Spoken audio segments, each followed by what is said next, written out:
Ábrelle a porta á cultura. Ola a todas as persoas que estades seguindo esta intervención. O meu nome é Armando Requeixo e voume ocupar nos seguintes minutos da literatura que eu chamo excéntrica e que refiro á escrita galega na diáspora de hoxe. E quero comezar dando as grazas ás persoas que me convidaron a estar dirixindo-vos agora a palabra e as plataformas e institucións que apoian este Flip 20, que son a empresa cultural Datalib, tamén o portal literario Fervenzas Literarias, a escritora e profesora Ana Figueiredo e, como patrocinio xeral, pois a Secretaría Xeral de Política Lingüística da Consellería de Cultura e Turismo da Xunta de Galicia. E quero facer, bueno, especial fincapé no arroupamento, no convite garimoso que me cursaron tanto Ana Figueiredo, que acabo de amentar, como Nacho Alonso e Marrego, que son pois as persoas que levan algunhas destas empresas culturais que fan posible o Flip 20. Falar sobre literatura excéntrica, sobre escrita galega na diáspora de hoxe, é falar, ou polo menos eu vou pretender que así sexa, o contraste entre o que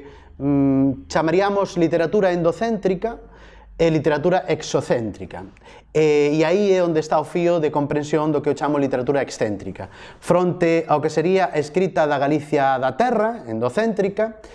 a Galicia que produce unha escrita centrada do centro do sistema, habería pois unha Galicia que sería a que produce a literatura exocéntrica, que é a da Galicia da diáspora, a das galegas e galegos que fan creación literaria fora das fronteiras territoriais da nosa comunidade. Polo tanto, o adxectivo excéntrica quero que se entenda aquí nunha dobre vertente. Por un lado, son excéntricos porque están fora do centro territorial, pero tamén son excéntricos porque producen un tipo de escrita, e iso que intentarei demostrar, xenuína, particular, singular, que achega moitas e moi refrescantes novidades á literatura galega e que se complementa pois ca que fan as súas colegas, os seus colegas da terra, non? Quero tamén, antes de entrar no fondo da materia, facer algunhas outras consideracións iniciais para determinar o marco no que me vou mover. O primeiro que quero dicir é que esta é unha achega panorámica, é unha primeira aproximación. É un tema moi vasto e é moi complicado en pouco tempo, nuns minutos, pois abordar con detalle, é imposible, pois as características de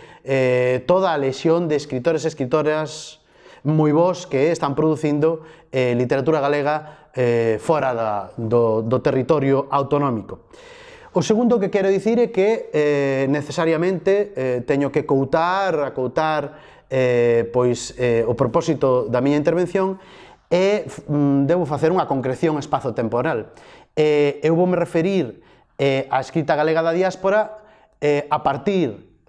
do novo século, do milenio, é dicir, do 2000, 2001 para cá, e, ademais, vouno facer circunscribindo o ámbito da que algúns chaman a nova diáspora, é dicir, a emigración galega ao resto do Estado español e ao continente europeo. Deixarei fora, polo tanto, a emigración histórica, por exemplo, aos territorios americanos, que está xa pois moi abondosamente tratada e máis coñecida que esta outra, non? Despois, tamén quero dicir que todo o que vai a ir comentando para caracterizar as obras e o perfil autorial de todas as escritoras e escritores galegos desta nova diáspora coincide, ou pode coincidir, evidentemente, dun modo parcial co que fan os seus colegas da escrita da terra. É dicir, hai moitas cuestións que non son privativas e únicamente das autores e autores da nova diáspora, pero que sí que son, ao mellor, pois máis acusadas neles ou máis notorias ou de algún xeito pois os singularizan pois dun modo máis inequívoco. Outra cuestión que tamén quero advertir é que eu falo de tendencias. Cada autor, cada autora é un mundo. Todo o que vou dicir non define por igual a cada un deles, porque, como digo, hai variacións internas.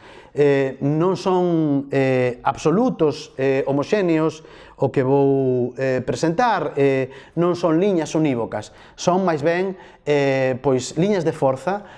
tendencias xerais que eu creo que coinciden en moitos destes autores, pero nalgúns casos con máis incidencia, en outros con menos.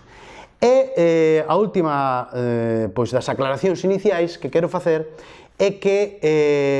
todo este mundo, que é moi complexo pero moi vizoso, para darlle de algún modo forma e crear un marco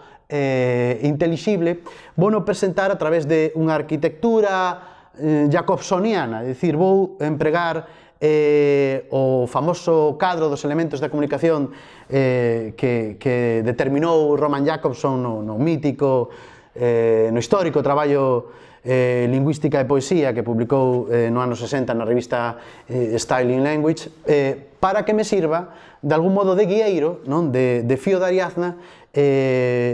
co que ir visitando pois aquilo que define, que caracteriza a esta creación da nova diáspora. E, polo tanto, falarei de como son estes emisores, de como é o público receptor destes emisores, tamén falarei de que contexto teñen, cal é a canle pola que distribúen as súas creacións, cales son as características especiais do código que empregan, e, finalmente, pois, referireime, evidentemente, a súa mensaxe, as temáticas e a estilística que os definen. E comezando precisamente polo primeiro destes elementos comunicativos, que sería o do emisor, eu teño que dicir que no caso dos emisores da nova diáspora, hai unha diferencia moi marcada con respecto ao que estamos afeitos na emigración clásica, na emigración americana. Non hai máis que pensar pois, en figuras, por poñer un exemplo, como Xosé Lestameis, un autor que marchou de neniño para América, chegou a Cuba, era analfabeto estrictamente, ali fixose autodidacta, conseguiu aprender a ler e a escribir, como se ve, con moito talento, pero traballou durante a súa estancia americana nos enxeños do azucre, na cana do azucre, e, polo tanto, pois, de un proletario humilde. Polo tanto, era un autor creado a sí mesmo, con unha formación inexistente que se superou e que conseguiu ser un dos creadores que hoxe estudamos como un autor da prosa do tempo da preguerra, e están novelas súas como Estevo, ou relatos longos como Abellas de Ouro e demais, e que demostran que incluso pois, vindo de unhas orixes tan humildes e cunhas condicións en principio adversas, se pode chegar a ser un gran escritor. Non é o caso destes creadores da nova diáspora. No caso da emigración, tanto o resto do Estado como a Europa destes 2000 en adiante, incluso desde os tempos da transición a CO, estamos ante emisores, ante creadores, ante productores de literatura que están altamente cualificados. A inmensa maioría deles son titulados superiores, son licenciados, graduados, que teñen unha formación óptima, en moitos casos vinculada incluso co mundo da escrita, da filoloxía, da historia ou de ámbitos das humanidades que favorecen tamén pois que estean máis próximos á esfera creativa propiamente dita, non? A segunda característica destes emisores,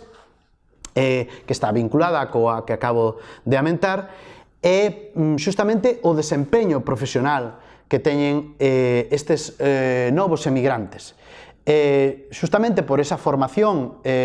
superior, moitos deles móvense en ámbitos laborais que están vinculados coa universidade. Hai que pensar, por exemplo, en casos como Martín Veiga, o importante poeta galego dos 90, que é profesor na Universidade de Cork, en Irlanda, ou como, por exemplo, Alba Cid, tamén unha das máis importantes escritoras das novas xeracións, que é, pois, lectora na Universidade de Oxford. Hai outras persoas, por exemplo, que están vinculadas ao mundo dos organismos internacionais, sobre todo na cidade de Bruxelas, que é onde está a sede central da Unión Europea, casos como, por exemplo, Xavier Queipo, non? Hai moitos deles que traballan incluso profesionalmente como traductores, polo tanto dominan linguas, e iso favorece tamén que o traballar ca palabra os aboque a escrita, non? Pois aí están casos como de Ramón Neto, Lito Vilabaleato ou Isaac Xubín, que son traductores profesionais, non? Por lo tanto, os emisores non son os emisores que tiñamos para a literatura galega da emigración americana dende o 19 ata a posguerra do 20, senón que neste caso estamos ante escritores que son, ademais, persoal moi cualificado e que se move pois nos mundos da alta investigación, do profesoral, da traducción a máximo nivel e demais. Tampouco pola parte do receptor, dos receptores, do público, as circunstancias que definen este particular subsistema son as mesmas que na emigración americana. Agora, o receptor de todos estes autores ten o que todos chamamos unha enciclopedia, é dicir, uns coñecementos parellos a esta alta cualificación dos emisores, dos escritores. O mundo globalizado favorece que así sexa. Escriben para lectorado que está na súa generalidade moi ben formado. Polo tanto, todas as apostas, as altas apostas literarias, ás veces moi complexas, que producen, son recibidas por un lectorado que é capaz, pola súa formación, de decodificar estas propostas creativas. A segunda característica deste novo público receptor da escrita galega da nova diáspora é que o que podría ser o primeiro círculo de recepción, que son as propias emigrantes e os propios emigrantes dos territorios onde están estes escritores, conforman unha comunidade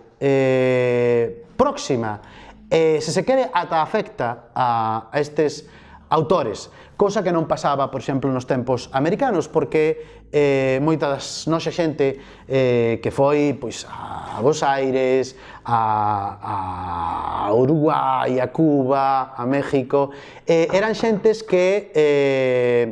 en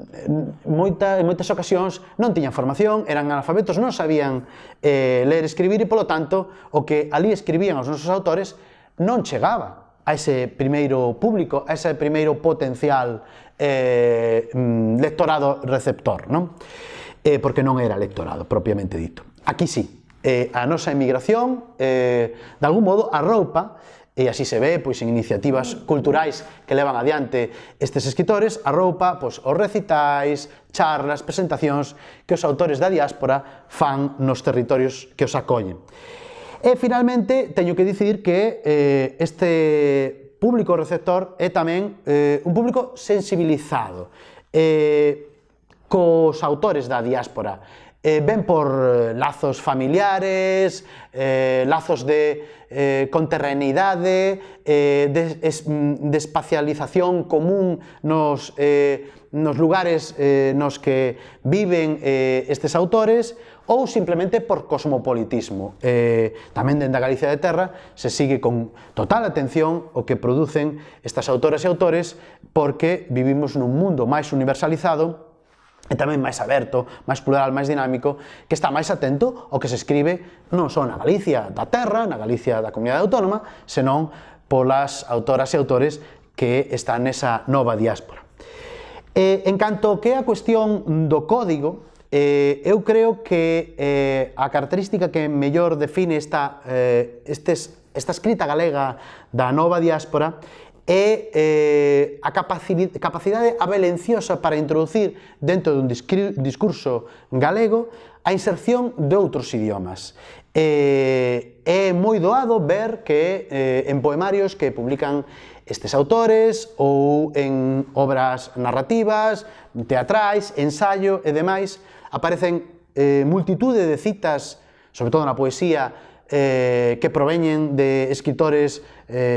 pois que son de expresión en lingua alemá, ou en lingua inglesa, ou en lingua francesa, ou noutros idiomas. É moi común, é dicir, que xunto ao escrito galego dos nosos autores aparezan citas noutros idiomas destes creadores desas outras tradicións, que aparezan ás veces incluso reproducidos, estou pensando, por exemplo, en obras narrativas, diálogos onde evidentemente a troncalidade é galega, pero algúns personaxes pois refiren frases ou teñen expresións ou pequenos parlamentos que tamén están noutros idiomas para dar verosimilitude aos textos. Hai moitas obras creativas en poesía, principalmente, pero tamén en algunhas narrativas, que incluso incorporan, este é un síntoma tamén de actualidade, de modernidade da escrita galega, non só de hoxe, incorporan músicas ou referencias musicais, incluso playlist, non? Pois de como se foron creando os poemas, ou que se poden escoitar á vez que se leen os poemas, ou as obras narrativas, os capítulos e demais, e esas músicas ou esas playlists están en moitas ocasións pois tomadas de cancións que están cantadas en lingua inglesa ou noutros idiomas, non? E finalmente tamén este código multilingüe, como digo, pois columna vertebral en galego, evidentemente, tamén se reflicte nos paratextos. Hai, por exemplo, pois prólogos ou dedicatorias que están pois escritos noutros idiomas que non son o galego, que conviven perfectamente en armonía pois coa escrita base, coa escrita de creación destes autores na nosa lingua. En canto a outro dos elementos deste esquema jacobsoniano que estou empregando para guiarnos que é o contexto, teño que dicir que estes creadores da nova diáspora se definen, ao meu ver, por tres elementos característicos de tipo contextual. O primeiro, e acabo de enuncialo ao referirme ao código, é que teñen unha capacidade idiomática moi alta e producen en moitas ocasións escrita multilingüe, é dicir, non é extraño que un escritora galega da nova diáspora sexa, ademais de escritor en galego, escritor noutras linguas, non?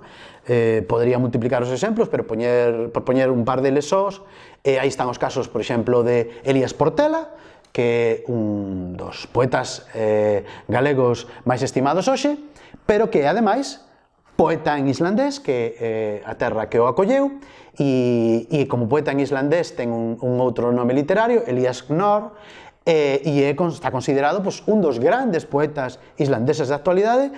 e un dos grandes poetas europeos, precisamente representando a cultura expresada en islandés, non? Ou poño por caso tamén o caso de Pura Salcedo, que é unha escritora que vive en Barcelona, que escribe en galego, pero que tamén escribe en castelán e, por suposto, é tamén autora en lingua catalá. Polo tanto, é estrictamente trilingüe, non? E hai máis casos, como digo. Polo tanto, desde o punto de vista contextual, idiomático, estes autores son verdadeiros crossovers, son todoterreos que pertencen á literatura galega, pero que tamén se escriben noutras literaturas porque producen noutros idiomas.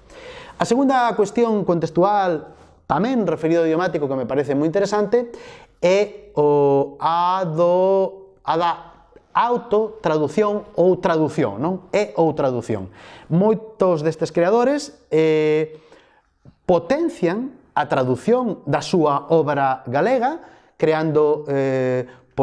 transferencias intersistémicas, e isto fai que, de algún modo, tamén consigan dar pulo á proxección da nosa literatura neses outros espazos do resto do Estado, do resto de Europa, no que están inscritos, non? É dicir,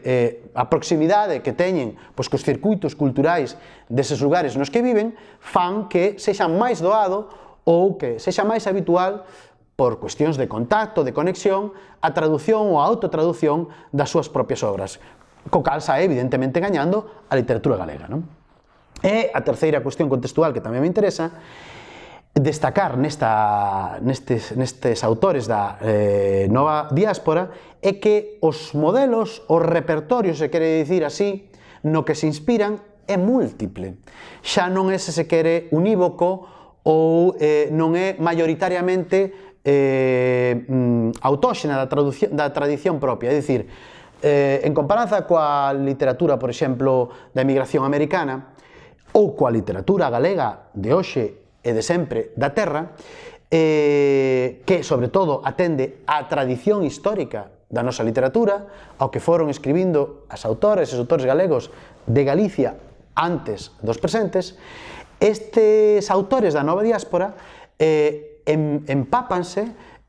enchoupanse do moito e moi bo que se escribe noutras literaturas. Ao ser capaces, por manexar cotidianamente outros idiomas, ao ser quen de ler nesas outras linguas, son coñecedores perfectos da escrita da literatura alemá, da literatura en lingua inglesa, da literatura francesa, da literatura de toda a latitude, o cal lles abre un horizonte de perspectivas enorme e fai que a súa escrita, isto detéctase perfectamente, estea hibridada na tradición, é dicir, que moitas veces os seus textos están enriquecidos porque non só beben do mellor do que se escribiu antes deles en Galicia e en galego, senón da inmensa riqueza literaria de todo o mundo e en todos os idiomas, non? Non digo que os autores de hoxe da terra, en Galicia, non o fagan, non lean noutros idiomas, moitas veces a través da peaxe da traducción, e que, polo tanto, non estean neste mundo globalizado ao tanto do que se produce fora das nosas fronteiras e de que non o fixeran os históricos, pero digo que se cadra o fan con menos, de un modo menos habitual ou menos naturalizado, porque non teñen, digamos, a circunstancia de ter que manexarse xa por traballo, por estancia noutros idiomas e estar rodeados de oferta literaria precisamente de outros idiomas, porque estas xentes viven noutros estados, noutros países. Respecto a un novo elemento deste esquema da comunicación, que sería a canle, eu creo que o que define os autores e as autoras da nova diáspora son dúas cuestións. Primeiro, en moitas ocasións, ademais de nas editoras galegas, que evidentemente son a súa casa de acollida natural, tamén ven publicados os seus textos en selos e plataformas que son foráneos. Isto non acontece cos autores da terra, cos autores da Galicia centrada, pero sí con estes creadores, porque teñen esa proximidade cultural con outros autores e autoras de outros idiomas cos que converxen nos lugares nos que viven e fan iniciativas en común que se producen para publicación en, como digo, selos ou plataformas que moitas veces son deses territorios e que non son propiamente galegos. Iso tamén é unha riqueza para a literatura galega, que ve como se espalla a súa escrita en selos que non son exclusivamente galegos. E a segunda cuestión que está vinculada á canle desta nova diáspora sería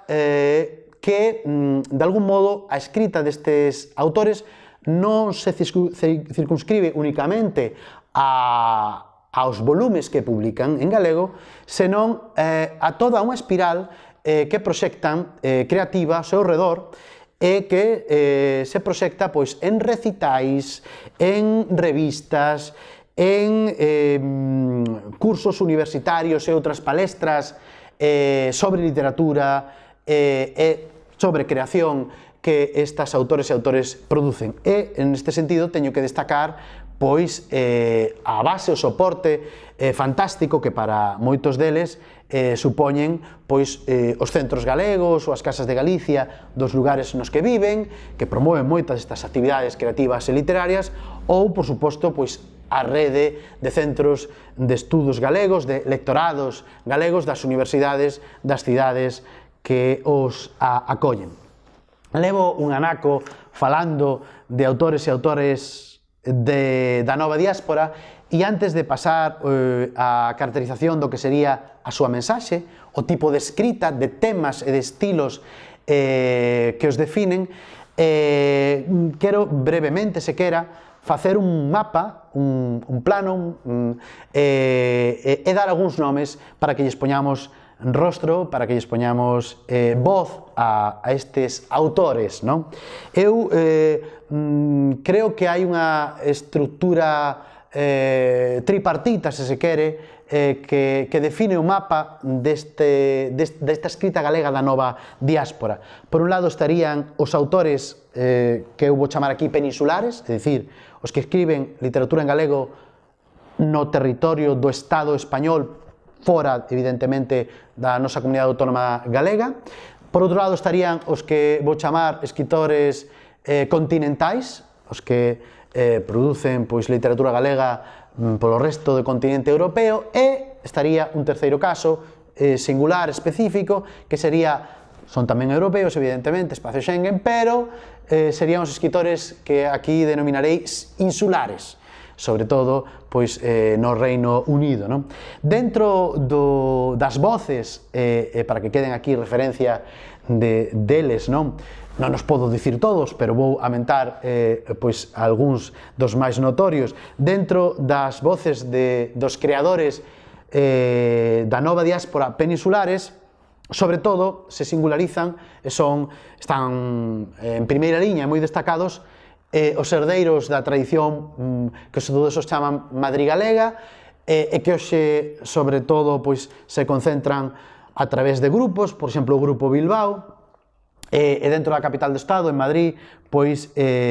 produce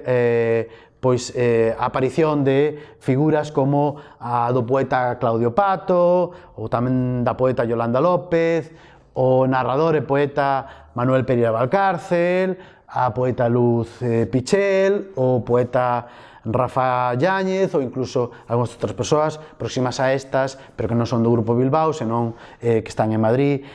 creando, por exemplo, a Ana Cibeira e outros, non? Que teñen tamén sentimentos de lazos de irmandade, de sororidade, que ás veces mesmo os levan a participar en iniciativas comuns. Estou pensando, por exemplo, nestes creadores galegos en Madrid, cando publicaron, non hai tanto, hai uns aniños, unha antoloxía titulada Marés nos Pozos do Café, nas que participaban moitos destes escritores galegos en Madrid. O outro gran polo dos escritores peninsulares que non están en Galicia, pero que escriben en galego, é, evidentemente, Cataluña e, máis concretamente, a cidade de Barcelona. E aí temos casos como Pura Salceda, que me refería antes, como Amador Castro Moure, gañador do Premio Xerais aínda non hai tanto, Gonzalo Hermo, que desde hai un tempo tamén reside en Barcelona, ou, por exemplo, Alicia Fernández, que tamén hai uns anos que vive alá, non? E despois estarían os casos de outros autores peninsulares que xa non están nin en Barcelona nin en Madrid, pero que tamén ocasionalmente producen literatura en galega. Teño que dicir que de un modo moito máis puntual e esporádico, non? Hai pequenos grupos e pequenas iniciativas en Salamanca, onde hai un lectorado de galego na súa universidade, en Sevilla, sobre todo nucleados ao redor do lar galego que ali hai, en Granada, onde hai tamén un lectorado galego na Universidade de Granada, e onde en algúns destes lugares, Salamanca, Sevilla, Granada, etc., se fan incluso concursos, certames de poesía e demais para promocionar a literatura galega, que, por tanto, dan a cubillo a creadores destes espazos. Na literatura dos autores da nova diáspora que chamo autores continentais, estaría o núcleo daqueles que están residindo en Bruxelas, que, como digo, é a capital da Unión Europea, e ali en Bélxica están autores como Xavier Queipo, ao que tamén xa me referín, ou Ramón Neto, non? Estaría despois tamén outro pequeno grupo de escritores en Alemanha, aí temos os casos de Lito Vila Baleato ou, por exemplo, da Antía Nara, e outros que, de modo moito máis espallado, tamén están noutros puntos de Europa continental, o caso, por exemplo, en Austria, en Viena, do poeta Carlos Penela, ou en Francia do tamén poeta Cesario Carballido, que anda por así, non? E dentro deste mapamundi que estou trazando para aumentar as voces principais desta nova diáspora, o último caso sería o dos escritores insulares, que, sobre todo, a parte do León, está referida aos autores do Reino Unido, e aquí son pequena lexión. Aí están casos como, por exemplo, María Alonso, narradora, ensaísta, que está por Edimburgo, e Martín Veiga, que, como xa dixen, é profesor en Cork, en Irlanda, Lorena Souto, que anda por Gales, Oliver Escobar, que está tamén en Edimburgo, Xelis de Toro, tamén un autor con moita trayectoria, veterano, que está en Brighton, no sur de Inglaterra, igual que no sur de Inglaterra tamén está Isaac Chubin, poeta, narrador, traductor, en Sheffield, non? Bueno, unha das co-coordinadoras xunto a Nacho Alonso deste Flip 20, que é Ana Figueiredo, aunque agora radicada en Galicia dende hai certo tempo, tamén foi escritora galega emigrante, precisamente nas terras de Sheffield, igual que Isaac Chubin, e da súa estancia nesas terras, nace ou bebe parte da súa escrita, non? E por amentar un último nome, entre as máis recentes promocións, estaría o caso de Alba Cid, que tamén amentei, e que está neste caso en Oxford, non? Moitos destes autores, ademais, teñen lazos, coñécense, teñen intercambios, e parte deles están animando unha plataforma recente que é Rega UK, non? Rega UK, non? Que é unha plataforma tamén virtual que se pode buscar en internet, e que agrupa moitos deles, que fai iniciativas non só literarias, senón artísticas en xeral, non? E a outra literatura insular sería a islandesa, que ten como principalísimo representante a Elías Portela, Elías Gnor para os islandeses, que está ali de abandeirazgo da nosa escrita. Para quen queira ampliar coñecementos sobre a escrita destes autores da nova diáspora continental e insular, recoméndolles que visiten unha página web, onda.gal, que é a página oficial de Onda, que é o Observatorio da Nova Diáspora, donde atopará moita información referida ás dinámicas de proxección creativa destes escritores nos seus respectivos territorios. E, por suposto, tamén todas as iniciativas que desde os centros de estudos galegos e desde os lectorados de galegos das distintas universidades se levan adiante de modo periódico e moi intenso. Hai que pensar que en Galicia temos a fortuna de que casi unha corentena de universidades de todo o mundo ofrecen o galego como lingua para estudo e aglutinan moitas iniciativas para levar a escritores da Galicia de terra a eses foros e para recoller e unir en palestras aos escritores que están neses territorios para que os coñezan eses conterráneos. E xa, para entrar na recta final desta intervención, referíndome ás temáticas que tratan estas autoras e autores que veño de aventar da nova diáspora, teño que dicir que, en canto ás tematoloxías, defínense por, a meu ver, pois 4 trazos principais. O primeiro, que moitos destes escritores teñen como unha dos asuntos, dos motivos preferentes da súa literatura a temática migratoria, non? Desde unha dobre vertente. Nalgúns casos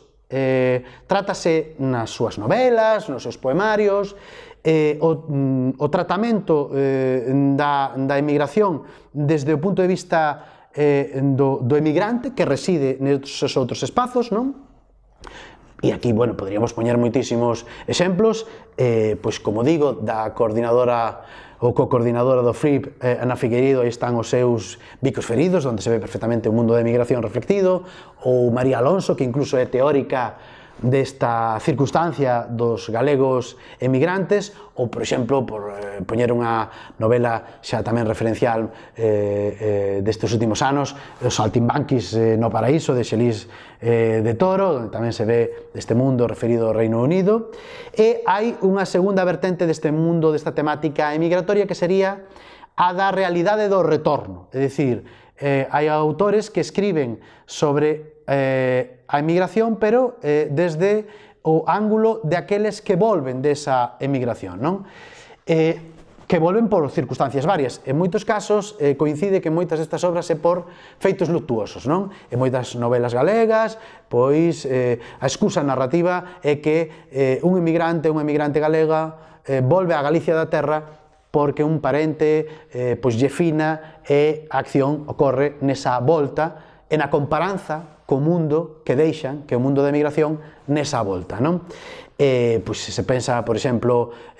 na última novela de Pura Salceda, ou de Amodor Castro Moure, ou incluso de Antía Nara, entendes isto perfectamente. E outras veces, as visitas que producen nese retorno, os autores pois, son por outras cuestións. Por exemplo, no caso dunha novela policial, hai un regreso detectivesco de un emigrante galego ao continente, pois en Campus Morte, na última novela de Lito Vila Baleato.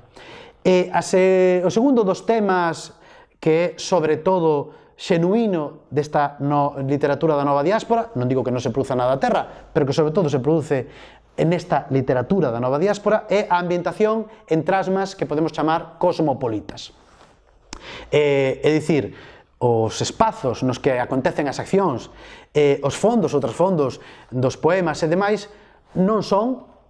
ou non son únicamente galegos, como acontece históricamente, ou en moitas ocasións acontece, cos escritores que escriben en Galicia. Aquí, pois, os motivos, os espazos, como digo, os escenarios son moi variados, verdadeiramente universais e cosmopolitas. Poño un exemplo, pois, moi visible, non? Xavier Queipo. Se un lea a narrativa de Xavier Queipo, verá que hai obras súas que acontecen pois no Polo Norte, por exemplo, pois o seu libro de relatos ártico, ou que aparecen os personaxes deambulando por Camboxa, é o caso de Malaria Sentimental, ou que aparecen en relatos das terras xaponesas, é o caso de Os ciclos do bambú, ou incluso que se van ás terras da Amazonía, como pode ser unha das súas últimas creacións, Os Coua, que foi Premio Blanco Amor. Ou, por exemplo, por poñer outro modelo, o caso do poemario de Ramón Neto, Zonas de Tránsito, que acontece sobre todo o que son versos creados a partir desa situación límbica do galego emigrante que se move ou que gasta moitas das horas da súa vida nos aeroportos e nos tránsitos aeroportuarios en ese non espazo entre a Galicia da terra e a Galicia deses lugares que os acolle. A terceira das temáticas, moi habitual nestes autores da nova diáspora, é a escrita radicada, se se quere dicir así, e é unha homenaxe ás terras da adopción. E moitos destes escritores sentiron a necesidade de agradecer, de homenaxear, de escribir ou postprocesar os espazos que os reciben. Eses lugares do continente europeo, do resto do Estado ou das ínsulas nos que están. Poño tamén un par de exemplos para que se me entenda mellor. Un dos últimos textos poéticos de Martín Veiga, que, como digo, está en Irlanda, en Cork, é Diario de Crozes Green, que, bueno, pois bebe directamente dese mundo irlandés, dese mundo de Eire, non? Ou, por exemplo,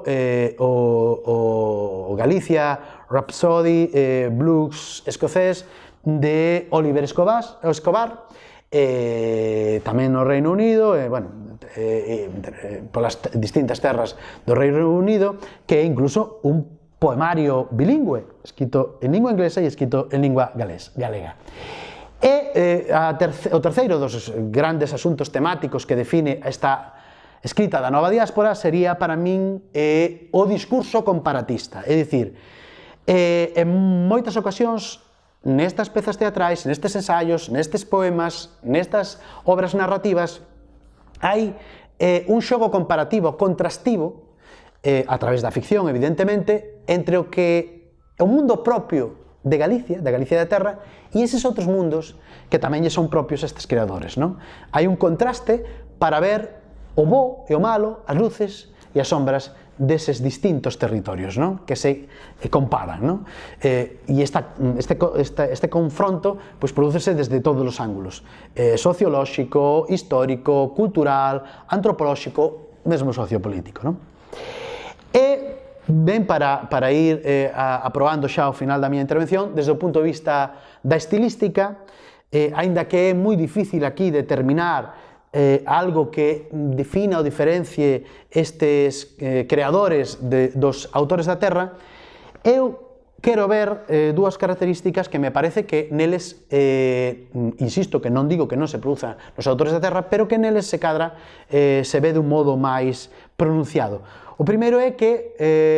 a súa escrita tende a ser máis directa, estar máis liberada de excesos ornamentais. A prosa é moi fluida, moi rápida, eléctrica, e exactamente igual os versos, moitas veces con liñas versais moi breves, cortadas a cantil, con un fraseo moito máis rápido. Eu creo que isto é froito precisamente de que esas autores e autores da nova diáspora están en contacto moi estreito como lectores, e ás veces como creadores incluso, porque son quen de escribir nesas linguas, pero sobre todo como lectores, con outras tradicións literarias que non son as galegas, que como lingua romance pois ten uns períodos moito máis arborados, subordinados, etc.,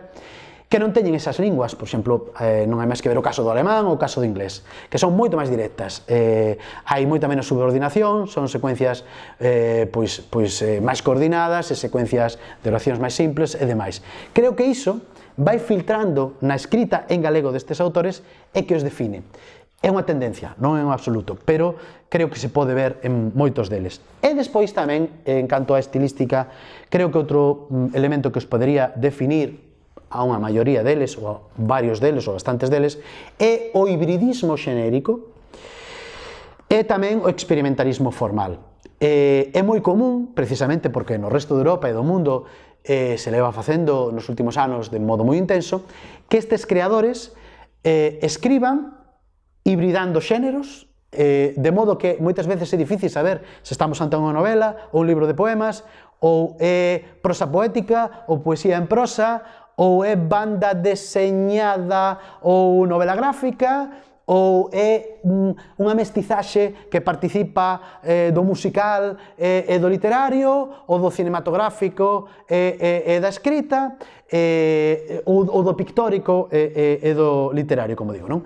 Bueno, pois tamén poderían aquí poñerse moitos exemplos, pero por citar algún deles, Xelís de Toro, que está traballando moito últimamente na videopoesía, ou Elías Portela, que traballa os audiopoemas, a literatura oral performativa, non? Ou Ana Cibeira, que crea collage e fotomontaxes, pois tamén empregando a parte máis visual, non? máis pictórica.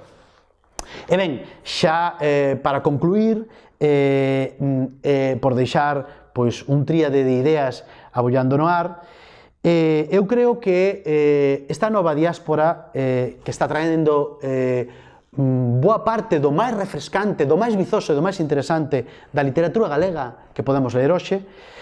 caracterízase precisamente porque é unha produción moi original, xenuína, moi aberta, cosmopolita, moi experimental, como acabo de dicir.